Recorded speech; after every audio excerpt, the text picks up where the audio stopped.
(42번) 문제 풀어보도록 하겠습니다. 농도 4000mg/L인 포기존의 활성 슬러지 1리터를 30분간 정취시켰을 때 침강 슬러지 부피가 40%를 차지하였다. 이때 SDI를 구하는 문제입니다.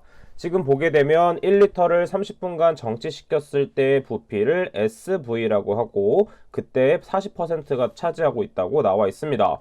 자, 그럼 우리는 SV 값이 주어졌을 때 바로 구할 수 있는 것이 SVI 값을 바로 구해낼 수가 있습니다. SVI는 mLSS 농도분의 SV% 곱하기 10의 4제곱으로 나타낼 수가 있겠죠. 따라서 값을 그대로 대입을 해보면 4000분의 SV%는 40%이기 때문에 40 곱하기 10의 4제곱을 하게 되면 100이라는 값이 주어지게 됩니다. 두 번째로 중요한 공식은 SVI 값을 알고 있을 때 우리는 SDI 값을 바로 구해낼 수가 있습니다. SDI는 SVI분의 100으로 구해낼 수가 있고 우리가 첫 번째로 구했던 SVI 값이 100이기 때문에 100분의 100은 1이라는 값을 알 수 있습니다. 따라서 정답은 1번이 된다는 것을 알 수가 있고 이 공식은 중요하기 때문에 반드시 암기하고 넘어가도록 합니다. 43번 문제, 질산화 반응에 의한 알칼리도의 변화를 묻는 문제입니다. 먼저 질산화 반응과 탈질화 반응은 모두 알고 있어야 되는데 질산화 반응을 보면서 한번 알칼리도가 어떻게 변하는지 보도록 하겠습니다. 먼저 질산화는 기준이 되는 게 암모늄 이온 NH4+는 두 개의 산소와 만나서 반응을 해서 NO3- 그 다음에 H2O와 두 개의 수소가 발생이 됩니다. 지금 보게 되면 수소가 형성되었다는 것인데 수소가 형성이 되면 알칼리도가 낮아진다는 것을 알 수가 있겠죠. 따라서 정답은 알칼리도는 감소한다는 것을 찾아낼 수가 있습니다. 자, 질산화 반응의 여러 가지 특성에 대해서는 교재에 있기 때문에 교재 해설 부분을 한 번 더 정리해 주도록 합니다. 하수 처리를 위한 회전 원판법에 관한 설명으로 틀린 것을 찾는 문제입니다. 1번, 질산화가 일어나기 쉬우며 pH가 저하되는 경우가 있다. 맞는 보기. 2번, 원판의 회전으로 인해 부착생물과 회전판 사이에 전단력이 생긴다. 맞는 보기. 3번, 살수 여상과 같이 여상의 파리는 발생하지 않으나 하루살이가 발생할 수는 있다. 맞는 보기가 되겠고 네 번째 보기, 활성 슬러지법에 비해 2차 침전지 SS 유출이 적어 처리수의 투명도가 좋다라고 했는데 이때는 회전 원파법에서는 2차 침전지에서 미세한 SS 유출이 있습니다. 따라서 처리수의 투명도가 좋지 않고 나쁘게 되겠죠. 따라서 틀린 보기는 4번이라는 것을 알아낼 수가 있습니다. 길이와 폭의 비가 3대1인 장방형 침전조에 유량 850m 세제곱퍼데이의 흐름이 도입되고 있습니다. 깊이는 4m, 그 다음에 체류 시간은 2.4아워라면 표면 부하율을 구하는 문제입니다. 자, 표면 부하율은 어떻게 구할 수 있냐면 면적분의 유량으로 구해낼 수가 있겠죠. 자, 그래서 표면 부하율 V 제로는 단위 면적분의 유량으로 구해낼 수가 있습니다. 자, 그럼 첫 번째 우리가 구해낼 수 있는 것은 면적을 구해낼 수가 있는데 면적은 어떻게 구할 수가 있냐면 문제에서 주어진 걸로 따르면 부피, 그 다음에 나누기 높이로 구할 수가 있겠죠. 왜냐하면 지금 주어진 것은 부피가 또 주어지지 않았지만 유량이 주어져 있기 때문에 유량과 체류 시간으로 부피를 구해낼 수가 있습니다. 자, 그래서 이때 부피는 어떻게 구할 수 있냐면 유량 곱하기 체류 시간 t, 그 다음에 다시 나누기를 해주면 면적이 된다는 것을 알 수가 있겠죠. 자, 그러면 한번 그대로 대입을 해서 구해보도록 하겠습니다. 자, 각각의 인자들을 대입해 보도록 하겠습니다. 먼저 유량은 850m 세제곱퍼 데이로 주어져 있죠. 이때 시간은 2.4아워로 주어져 있습니다. 자, 이때 H 값은 뭘 대입하면 되냐면 깊이 값을 대입하면 되기 때문에 4m를 대입. 그 다음 최종적으로 단위 환산을 해줘야 되는데 데이와 아워를 환산하기 위해서는 하루는 24시간이라는 것을 모두 알고 있습니다. 따라서 계산기에 그대로 대입을 하게 되면 21.25m 제곱이라는 값이 나온다는 것을 알 수가 있겠죠. 따라서 위의 식에 그대로 대입만 하면 되기 때문에 유량은 몇이 되냐면 850, 그 다음에 나누기 면적인 21.25를 해주면 되겠죠. 자, 그래서 답은 40m 세제곱퍼 미터 제곱 데이가 된다는 것을 알 수가 있습니다.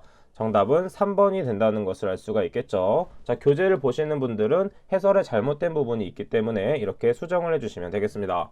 47번 문제입니다. 다음에서 설명하는 분리 방법으로 가장 적합한 것을 찾는 문제입니다.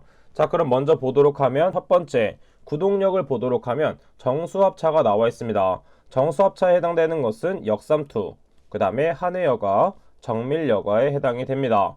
투석은 이때 제외가 되는데 투석은 구동력이 정수합차가 아니라 농도차가 되겠죠. 그래서 일단 4번 보기는 제외하게 되고 그 다음에 1번 막 형태가 대칭형 다공성막으로 나와 있습니다. 자, 이것에 해당되는 것은 3번에만 해당이 되고 역삼투와 한해여가는 비대칭 다공성막에 해당이 됩니다. 같이 한번 정리를 해주시면 되겠습니다. 48번 문제, 실기시험에서도 나오는 문제로서 중요한 포인트가 됩니다.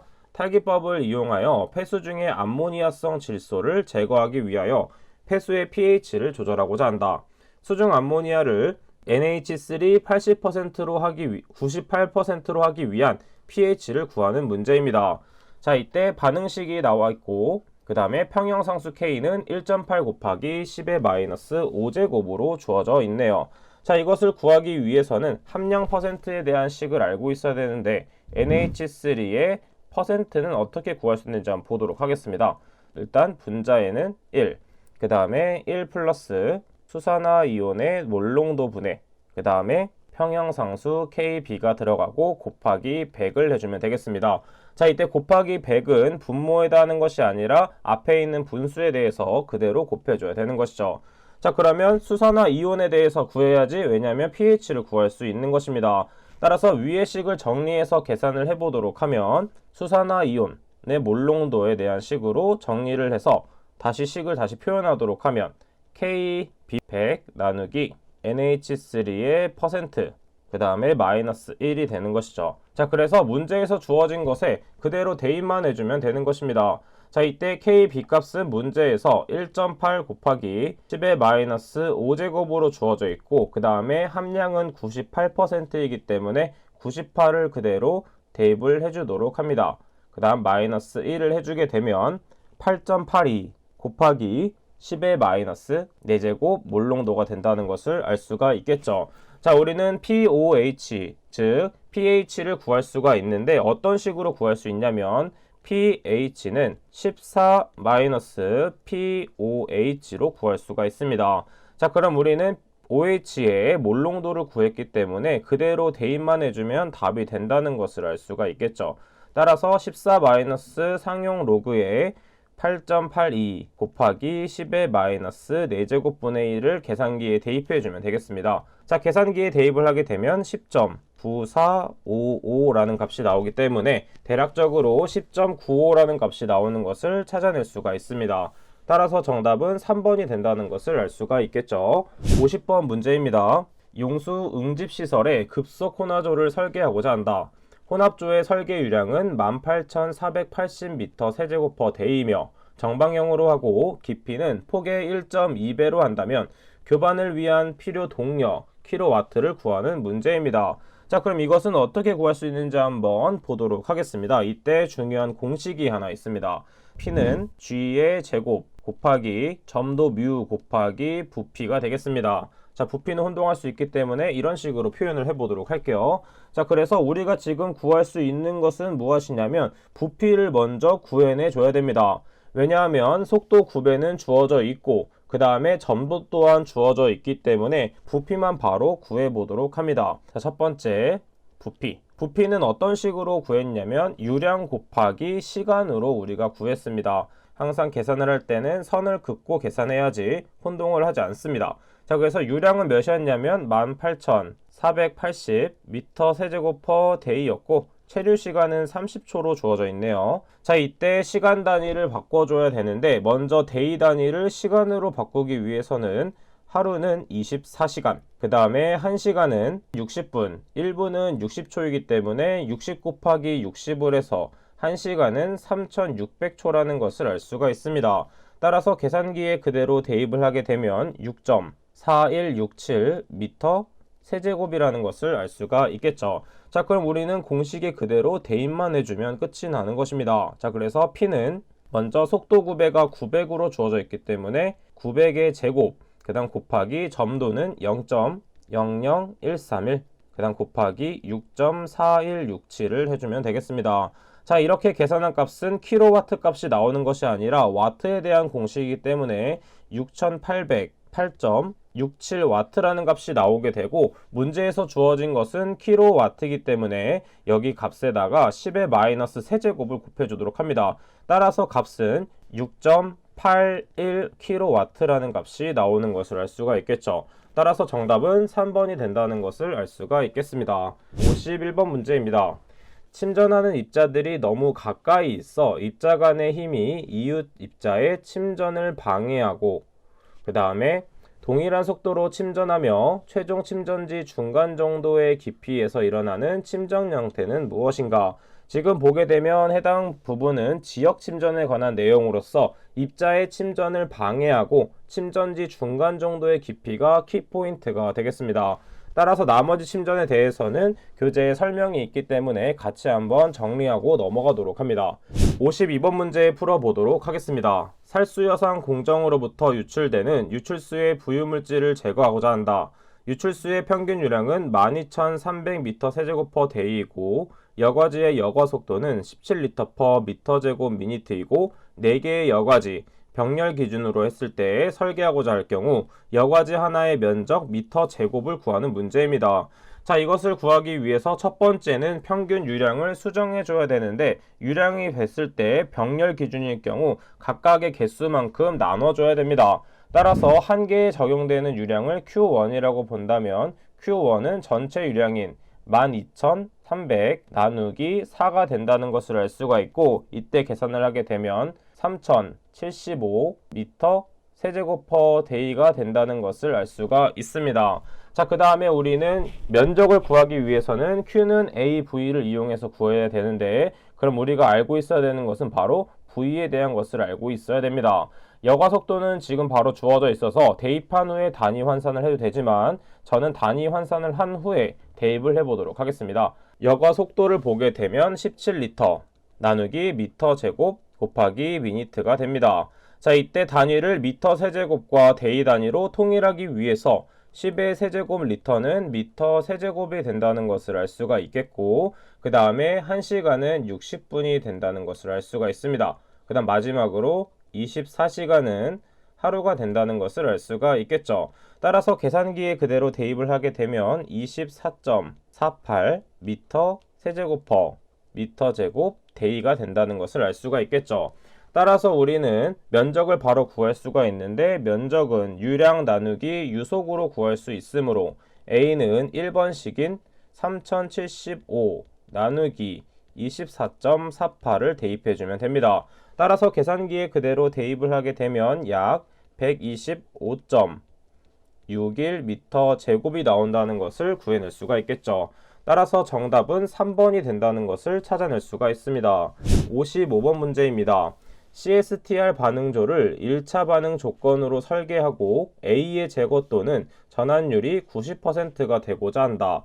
만일 반응 상수 K가 0.35 per hour라면 이 CSTR 반응조의 체류 시간을 구하는 문제입니다. 자, 이때는 정상 상태로 보고 계산을 하는 것이기 때문에 지금 보게 되면 물질 수지식을 이용해서 식을 변형해 보도록 하겠습니다.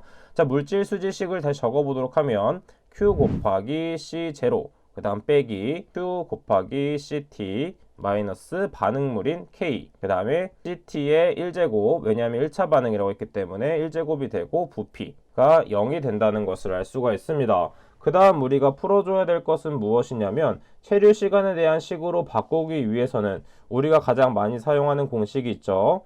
부피 나누기 유량을 하게 되면 체류 시간 T가 된다는 것을 알 수가 있습니다.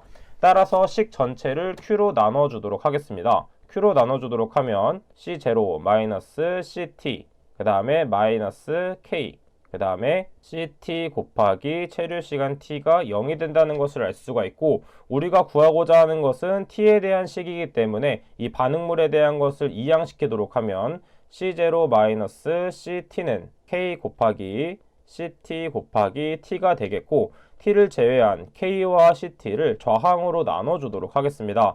따라서 최종식인 t는 어떻게 구할 수 있냐면 k 곱하기 ct분의 c0 마이너스 ct가 된다는 것을 알 수가 있습니다. 그리고 지금 보게 되면 전환율이 90%라고 주어져 있습니다. 따라서 C0와 CT에 대한 비율을 알 수가 있는데, 자 그러면 CT를 한번 구해보도록 할게요. CT는 C0 곱하기 1- 제거 효율이 되겠습니다. 지금 전환율이 90%이기 때문에 여기 제거 효율에는 0.9를 대입해서 계산을 하게 되면 CT는 0.1의 C0가 된다는 것을 알 수가 있겠죠. 따라서 위에 문제에 있는 CT 부분을 C0로 통일시켜주면 답을 바로 찾아낼 수가 있습니다. 따라서 바로 체류시간 t를 구해보도록 할게요. 지금 보게 되면 CT는 0.1 C0이기 때문에 K 곱하기 0.1 C0, 그 다음에 C0는 그대로 두고 마이너스 0.1 C0를 한 다음에 K 값은 0.35로 주어져 있기 때문에 해당 K 값에는 0.35를 대입해 주도록 합니다. 자, 그래서 계산기에 그대로 대입을 하게 되면 C0는 대입하는 것이 아니라 모두 나눠지기 때문에 위에 있는 식은 제대로 본다면 1-0.1이 된다는 것을 알 수가 있겠죠. 따라서 나머지를 그대로 계산을 하게 되면 25.71 나온다는 것을 찾아낼 수가 있습니다. 자, 그래서 정답은 2번이 된다는 것을 찾아낼 수가 있겠네요. 자, 지금 보게 되면 계산 문제에 대한 식이 많았었는데 이 공식을 모두 암기하는 것도 중요하지만 적용하는 방식 또한 중요한 포인트가 됩니다. 자, 그러면 이번 시간은 여기까지 하고 마무리해 보도록 하겠습니다. 저는 그럼 다음 시간에 뵙도록 하겠습니다. 감사합니다.